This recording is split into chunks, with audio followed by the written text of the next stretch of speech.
Hello, my name is Jonathan. Welcome to the Haystack.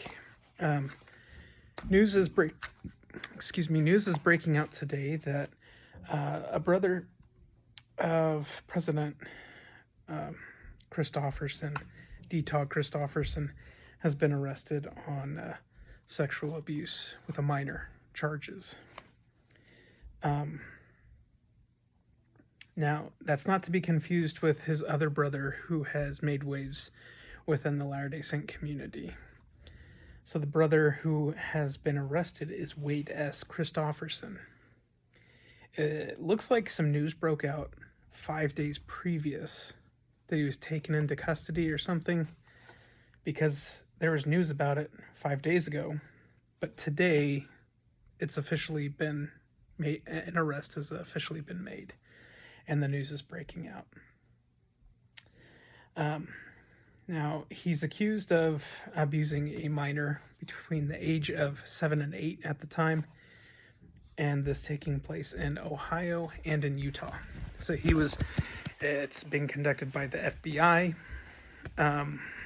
So he was arrested, it sounds like, in Salt Lake, and some of the charges also have to do across state lines, thus the FBI is involved with this. The reason I say not to be confused with the other brother, Tom Christofferson, is another brother of President D. Todd Christofferson, who was, excommunicated and had returned to the church.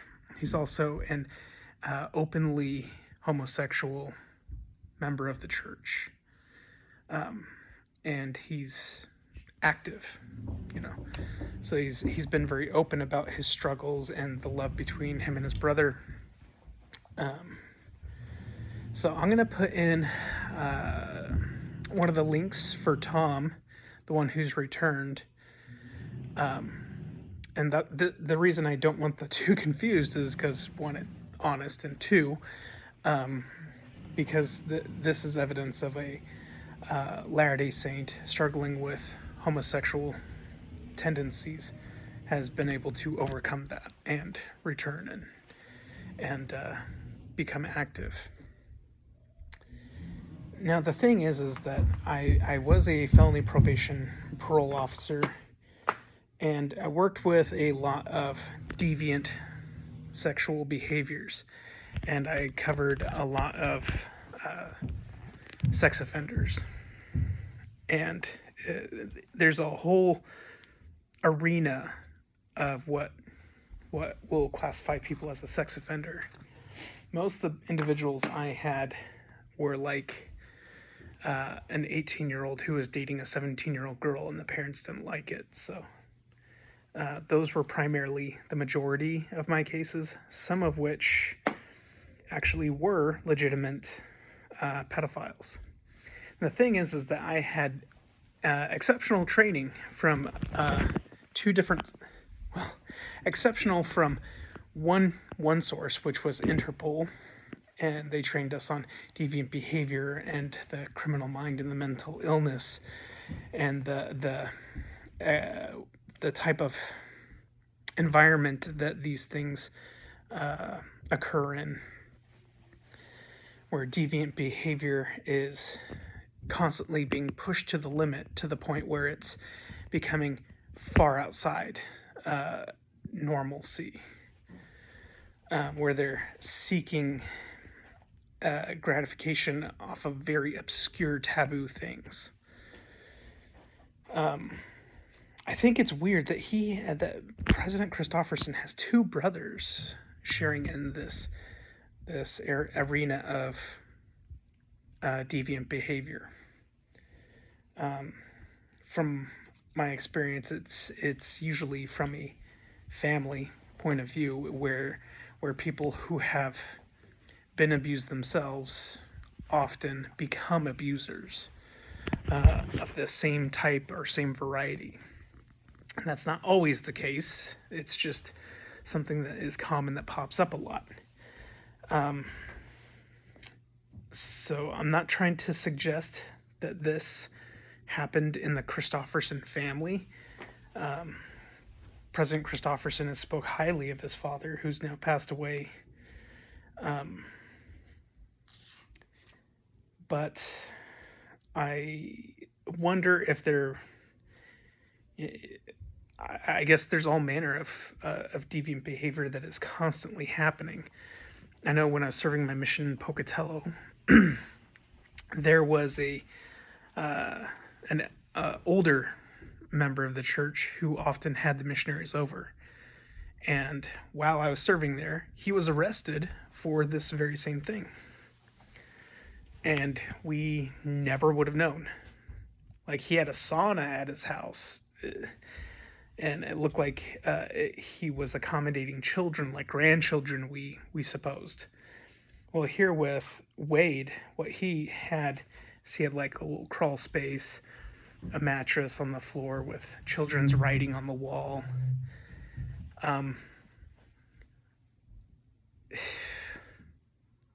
Red flags, obviously. He also had in his search history questions pertaining to, can you, does an ecclesiastical leader have to disclose criminal behavior? And the fact that he's now caught, and the church has been dealing with this kind of stuff recently, I think is, I don't know what the circumstances are quite yet, but I do want to address this before all manner of slander comes out against Elder Christofferson. And again, people are presumed innocent until proven guilty. Again, Tim Ballard has been talking about how some things have been covered up, and I don't doubt that, really. I don't think it's the 12 that are covering things up, but I do know that there is like good old boys clubs everywhere. Even within the church, that still exists. There is little bits of corruption, even within the church. And I'm not trying to tell you to rebel or to not trust your leaders. I'm just saying it's a fact that we have to deal with. It's because people are human. Now, this is how the church anciently fell into apostasy. When the church was restored, many people apostatized. So to suggest that we are exempt or immune from any shortcomings within individuals within the church, I think we don't have to belligerently go no, and blindly accept like, no, they're perfect no matter what. So this is just addressing it, saying that we're not ignoring it. But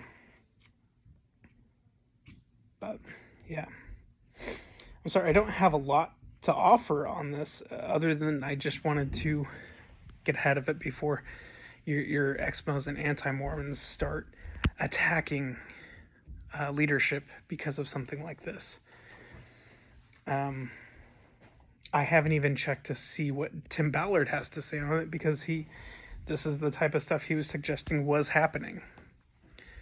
And here we're seeing arrests being made. So, did he know about this one? Probably not, but possibly. But this is also another reason why I also give somebody like him the benefit of doubt, and I don't jump on the bandwagon of hate and criticism like a lot of Latter-day Saints tend to do. I think that's bad, that we jump on these bad bandwagons of hate. Here's one thing I do hate, and I'm very open about it, is I hate sexual crimes against children. When I first started with the Idaho State Police, one of the first cases I was part of was up in Coeur d'Alene, Idaho, and it was a ruling domestic, and there was 2 kids. One of them had been tortured significantly bad, and we just barely got him to a hospital and got things cleared for his life to be saved. That kid had been kept in a cage. That kid was malnourished, had drugs in his system, and had all manner of his back was all messed up, and he was obviously abused in multiple ways. So yeah, I like giving people the benefit of the doubt, but I also have zero tolerance for that kind of harm, especially against children. President Nelson spoke out against this. I don't think it's coincidental that this is what he was speaking about right before we saw this flood of arrests in that particular category of children. And here we're seeing children being saved more and more and more. And the thing is that more could be saved, but certain bad actors are preventing that, purposely preventing that. Anyways, I just want to address that and make us aware of that. I'll put the links to those things here in this video. Other than that, we're still getting furniture at the house, still getting things put together, filling up our bookshelves as often as we can unbox all the books. And we got a couch for downstairs, but not for upstairs yet. It would be delivered this Thursday, except there's Thanksgiving, so probably gonna have to wait another week. Really do like these, very comfortable lounge chairs. We have speakers that are built in for surround sound. Figured they told us it lasts 100 years, and we're like, all right, we'll do that. So the kids have been excited. We're excited to do some Christmas movies out here. Been getting invited to this new ward, invited to all these activities constantly. We'll have to start inviting people. There's one book I can't find, and that was sent to me by Michael B. Rush. He sent me his book of Enoch, and I had gone through and started making notes in it. I lent it to my father, who then gave it back, and I had it in our office downstairs in our old house. And I've been going through, we still haven't unboxed all the office boxes. So I still haven't found it yet. But it's just remarkable to look at this library and go, hey, I've actually talked to this author. I've talked to this author. In the Language of Adam. I had the opportunity to meet Dave Butler. Let's see. Don Bradley's, he's still someone I haven't talked to yet. But there's a good one here. Bruce Porter. I've talked to Bruce Porter on the phone, and I've talked with Rod Meldrum in person a few times and on the phone. Have actually been invited to discuss some stuff on his channel. The thing is, I was moving, and so I haven't had the chance to yet. This is a book I recommend for everybody. It is The Ark of the Covenant in its Egyptian Context, an illustrated journey by Dr. David A. Falk. He's somebody I've had on the channel. I've been on his channel. Definitely one of his books I recommend. He's also done some science fiction books, which I have right here. This is the first, and it's on a best-selling list right now on Amazon. This one is called The Reliquary of the Dead. It's part of a trilogy, and he already has his next book coming out. So it's just weird to look at a library, or the beginnings of a library, and know that I've actually met some of the authors. That's just a weird concept. to think of. Here, Chris Heimerdinger. Some of the first books I read as a teenager, I went through each of these books. I couldn't put them down. I've actually had some messages back from Chris Heimerdinger, and that's kind of like a hero of mine because I'd like to write a historical fiction on Abraham. So I'd like to actually get his advice on that, writing historical fictions out of scripture. Anyways, that's it for now. If you have any questions, let me know. Oh, yeah. Here, Connor Boyack. Yeah. Connor Boyack. He's the author of the Tuttle Twins. We also have the Tuttle Twins books. I was his operations manager there. He has some really great books. And then I even have a book my brother wrote, Validative Leadership. That's cool. I didn't realize that there's that many. So, yeah, guys, read books and meet the authors of those books. My wife is writing a book. I've have started writing multiple books and just have not gotten very far into them. So, you know, that's amazing. All right, well, get going. Thank you for watching. Sorry this is not more interesting or more intriguing. I know a lot of the people who had just subscribed like far more intriguing things. Sorry, but sometimes that can be boring.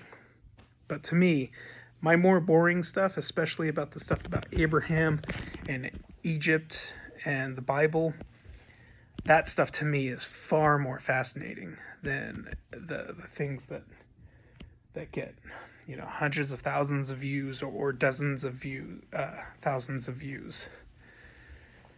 So please check those out. Take care.